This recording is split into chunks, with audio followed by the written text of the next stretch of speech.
నిన్న నైటు మా ఆయన నన్ను తిట్టిండండి. ఎందుకంటే వీడియోస్ కోసం రాసుకుంటా ఎంతో ఇంట్రెస్ట్ పెట్టి చేస్తున్నా. సో అందుకోసమని ఈ ఇంట్రెస్ట్ అయితే చదువు మీద పెట్టుంటే ఎప్పుడో బాగుపడేదానివి. నీ వెనకాల 10 మంది, నీ కింద 10 మంది ఉండేటోళ్ళు అని అంటారు. నిజమే ఏమో, కానీ వీడియోస్ మీద ఉన్న ఇంట్రెస్ట్ చదువు మీద లేదు కదా మరి మనకు. సో అట్లుంటదనమాట. వీడియోస్ కోసం రాసేయడము, తీయడము ఎంతో ఇంట్రెస్ట్‌గా తీస్తున్నా. మనకు నచ్చిన పని అంతే ఉంటది కదా! మనకు నచ్చిన పని ఎంత కష్టమైనా వదులుకోము కదా! సో అట్లాంటిదే అన్నమాట ఈ యూట్యూబ్ కూడా. కంపల్సరీ సక్సెస్ వచ్చేదాకా దీని వెనకాల పడుడే ఉంటది. సో అదన్నమాట విషయము. సో మేమైతే మా ఇంటికాడ నుండి జున్ను పాలు తీసుకొచ్చుకున్నామండి. సండే రోజు మా అమ్మ వాళ్ళ ఇంటికెళ్తే అక్కడ నుండి జున్ను పాలు తీసుకొచ్చుకున్నాము.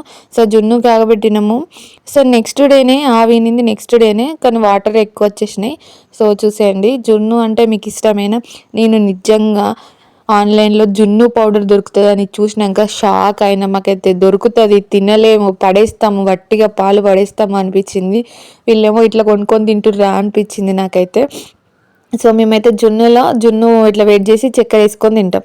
మీరు ఎలా తింటారో కమెంట్ చేయండి. వీడియో ఇంతవరకు చూసిరు కదా, ఒక లైక్, ఒక సబ్స్క్రైబ్ చేసుకొని వెళ్ళండి ప్లీజ్.